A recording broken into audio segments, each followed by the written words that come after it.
Hello everyone, I am Arya and thank you for all of you to showing such a great interaction in my first video. In the last video, I have uploaded some parts of my NEET journey, and if you haven't seen that yet, then first go and watch that and also like it. Its link has been provided in the description below. Now, in this video, I will share my whole daily routine during my NEET preparation. So, let's start. Now what is the exact time to start preparation for NEET exam? अगर आपको confirm पता है that आपको doctor बनना है, then आप 8th standard से भी स्टार्ट कर सकते हो, because once you know your goal then your path gets clear and you have to walk on that without getting distracted. If you started after 10th standard then also it's okay, just आपको थोड़ा और hard work करना पड़ेगा और कुछ नहीं. And अगर आप इस साल और नेक्स्ट ईयर नीट की एग्जाम देने वाले हो एंड आपने अभी तक आपका 100% नहीं दिया है, then also it's okay, because अब से अगर आप स्टार्ट करोगे तो भी I can give you guarantee that your marks will increase in further mock test. And literally I promise you that after watching this whole video your productivity in study will increase by 2 or 3 times.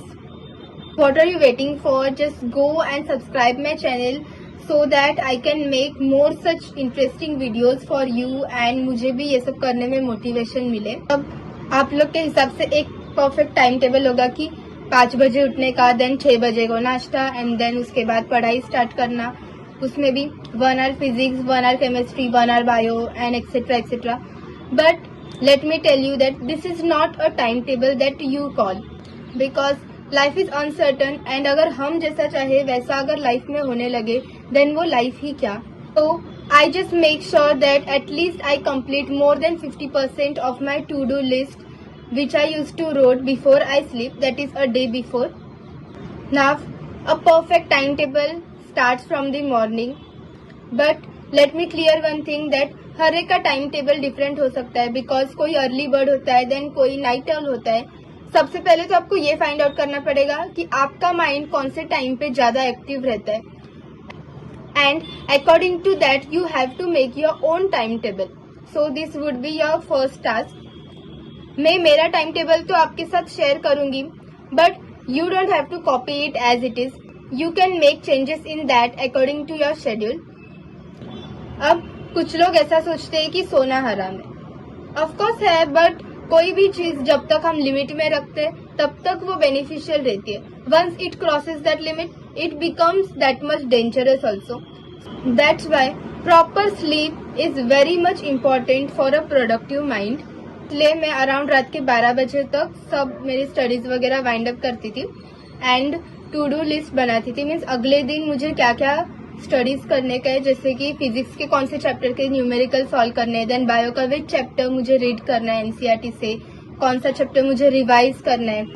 That all I use to write on that sticky note and वो stick करती थी wall पे.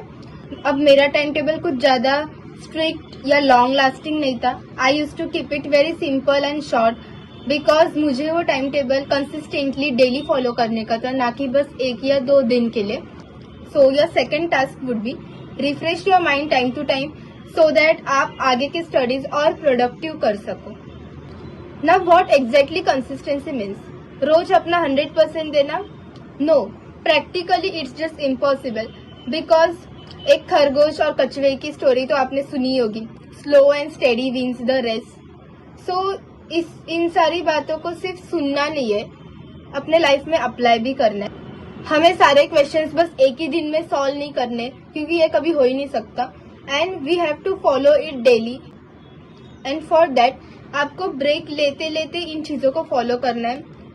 It are small breaks, not a long break.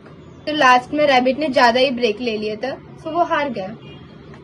Your third task would be keep consistency in your studies. Then मैं सुबह around 5:30 को उठती थी and see means daily task जो दिन के रहते वो तो चेंज होते रहेंगे, बट एटलीस्ट सुबह उठने का एंड रात को सोने का टाइम आपका फिक्स होना चाहिए so that it doesn't affects your health. And मैं उठ के थोड़ा बहुत एक्सरसाइज करती थी. फर्स्ट मैं घर पे ही करती थी, then I join gym. And I think that दूसरों को ठीक करने से पहले खुद को एटलीस्ट करना चाहिए. So your fourth task would B do exercise for at least 20 minutes a day. And मैं ब्रीद इन ब्रीद आउट भी करती थी जस्ट टू स्टे काम। जो भी क्वेश्चन आए, अगर हार्ड आए इजी है, जो भी है, काम माइंड से हमें वो सॉल्व करना है। ज्यादा घाई गड़बड़ करेंगे तो कन्फर्म है that it is going to wrong. After attending lectures घर आने के बाद मैं लंच करती थी एंड थोड़ा नैप वगैरह लेके स्टडी के लिए बैठ जाती थी। एंड ड्यूरिंग स्टडीज आपको कोई भी आपका फोन, लैपटॉप, टीवी साइड में नहीं रखना। एक बार आपने पढ़ाई स्टार्ट किया तो without any distraction you have to continue it. अब कौन सा सब्जेक्ट पहले करने का, फिजिक्स, केमिस्ट्री और bio, that depends on you. मैं आपको सजेस्ट करूंगी कि जो भी आपको डिफिकल्ट जाता है टॉपिक या फिर सब्जेक्ट जो भी डिफिकल्ट जाता है उसको आपको साइड में रखना है। एंड सब्जेक्ट मैं पहले उठाती थी बिकॉज एक बार वो कंप्लीट हो जाए देन हमारा 50% से ज्यादा टास्क तो उसी में ही कंप्लीट हो जाता है, बिकॉज आगे का हम कर लेंगे। बट ये डिफिकल्ट जो टॉपिक था वो हमने फर्स्ट किया, वो एक सेटिस्फैक्शन अलग ही होता है। अब आपका 5th task is to find out कि आपको कौन सा टॉपिक डिफिकल्ट जाता है या कौन सा सब्जेक्ट डिफिकल्ट जाता है। पर्सनली मुझे फिजिक्स थोड़ा डिफिकल्ट जाता था, सो स्टार्टिंग में मैं फिजिक्स के न्यूमेरिकल सॉल्व करने लेती थी। दैट इज मीन्स आपका जब माइंड ज्यादा एक्टिव रहता है तभी आपको सबसे डिफिकल्ट टॉपिक उठाना चाहिए। मोस्टली मॉर्निंग टाइम अच्छा रहता है because in the morning the all are very active. But हाँ, कुछ लोग रहते हैं जो रात भर पढ़ाई करते हैं देन सुबह सो जाते हैं, उनका अलग है। देन फिजिक्स के न्यूमेरिकल्स होने के बाद मैं केमिस्ट्री पे स्विच करती थी एंड उसके थोड़े बहुत न्यूमेरिकल्स एंड थोड़ा थियोरी वगैरह पढ़ लेती थी। And then I use to go for bio. And bio में थोड़ा रात तक वगैरह उस टाइम पे ही स्टार्ट करती थी बिकॉज तभी हमारी थोड़ी एनर्जी डाउन हो जाती है, बिकॉज इतना सारा फिजिक्स का सारा सॉल्व करने के बाद, केमिस्ट्री सारा करने के बाद थोड़ा एनर्जी तो डाउन होता है। बट फॉर बायो आपको ज्यादा एनर्जी लगाने की जरूरत नहीं पड़ती, बस मेमोरी आपकी स्ट्रांग रहनी चाहिए। जो भी आप पढ़ोगे वो एक ही टाइम में याद रहना चाहिए। अब दिन में मैं कितने घंटे पढ़ती थी, सो मैंने कभी काउंट नहीं किया इसे daily, but approximately 7 to 8 hours हो जाते रहेंगे except attending lectures. Now starting से ही आपको हर एक टॉपिक के, हर सब्जेक्ट के क्वेश्चंस प्रैक्टिस तो करनी है ही, but don't forget to revise that because revision is very important. Because आपको हार्डवर्क तो करना है ही प्रेजेंट टॉपिक्स के लिए। एंड इफ अगर आपने प्रीवियस टॉपिक्स का रिवीजन नहीं किया देन जो हार्डवर्क आपने तभी किया था, जो टाइम आपने तभी दिया था, वो वेस्ट हो जाएगा। So keep your revision in your time table also. So your 6th task would be remove some time for revision and initially थोड़ा वो टाइम निकालो, that is 30 minutes निकालो or else 20 minutes is also enough starting में।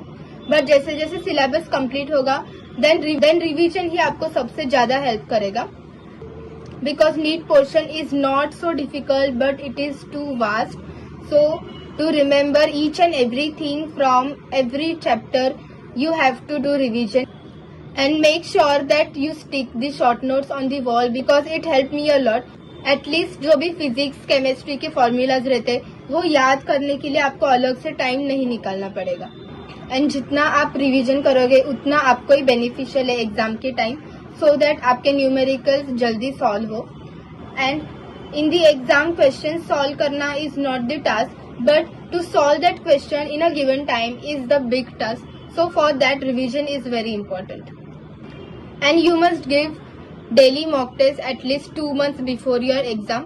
मैंने I think 50 से ज्यादा mock test दिए थे of 720 marks.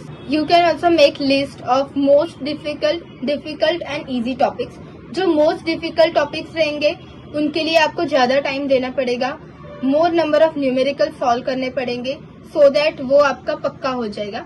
Then difficult topics के लिए सम न्यूमेरिकल्स आर इनफ, उससे आपको आइडिया मिल जाएगा। एंड फॉर इजी टॉपिक्स जो भी आपने न्यूमेरिकल्स स्टार्टिंग में सॉल्व किए रहेंगे वही बस आपने रिवाइज किया तो भी उतना बस है। And this would be your 7th task. After completing this make sure that you divide your syllabus in 2 parts. Means topics ज्यादा फ्रिक्वेंटली पूछते हैं एग्जाम्स में उनकी एक अलग लिस्ट बनाओ एंड बाकी सब टॉपिक्स की अलग। And put more efforts in the topics which are frequently asked in the exams and do your revision accordingly to that. This is how you can do your smart revision. And दिन में आप कोई भी एक chapter उठाओ, अपने eyes close करो and then उस चैप्टर को अपने दिमाग में याद करो, उसके स्टार्टिंग से एंड तक। मीन्स हर एक टॉपिक से रिलेटेड हर एक छोटी छोटी चीजें, फॉर्मूलाज रहेंगे, कोई मेन सेंटेंसेस रहेंगे, वो सारे याद करने की कोशिश करो। It will confirm boost your memory and exam के टाइम ऑल्सो आप जैसे जैसे वो क्वेश्चंस रीड करोगे, आपको तुरंत उसके रिलेटेड सारी चीजें आपके दिमाग में याद आती रहेगी एंड ऑफ कोर्स आपके क्वेश्चंस जल्दी सॉल्व हो जाएंगे। Now the 8th task would be analysing your test. Test analyse करना बहुत इंपॉर्टेंट है। टेस्ट देना जितना इम्पोर्टेंट है उतना ही टेस्ट को एनालाइज करना इज ऑल्सो इम्पोर्टेंट। मैं अपने टेस्ट में जो भी मिस्टेक्स करती थी और जो क्वेश्चंस मुझसे सॉल्व नहीं हो पाते थे वो मैं एक अलग बुक में लिखती थी and from first mock test to the last जो भी हमने मिस्टेक्स किए वो नीट के एग्जाम के जस्ट पहले दिन उन सारे चीजों को रिवाइज करने का, so that same mistake we don't repeat in the exam. And this habit improved my mistakes and also मेरा परफॉर्मेंस डे टू डे और बेटर होते गया। So make sure that you analyse your every paper. So your 9th task would be eat healthy to avoid any health issues, because अगर health problem होगा तो indirectly आपके backlogs बढ़ेंगे and backlogs बढ़ेंगे तो ऑफकोर्स आपके स्टडीज में उसका इफेक्ट दिखाई देगा। तो eat food which is rich in proteins rather than in carbs. And then the 10th task, that is it would be a last task, to stay motivated because it's a very long journey and this you have to do by yourself. कभी कभी frustration या depressed होना it's okay, but you have to overcome all that, because जो इन सारी चीजों को overcome करेगा that person is only going to win. And if अगर आप ये सब क्यों कर रहे हो, इस क्वेश्चन का अगर आपने आंसर फाइंड आउट कर लिया देन ये सब आप कैसे करोगे, इसका आंसर आपको अपने आप मिल जाएगा। That's it for today and all the best to all of you. And अगर कोई भी डाउट हो then you can ask me. I hope that I have solved all the running questions that were confusing you. And then too अगर कोई question रहेगा then you can ask me in the comment section. I will give your answer and explain you in more simple way. And let me know in the comment section the whole review of this video, how it was. So like it and share this to all your friends. Bye bye.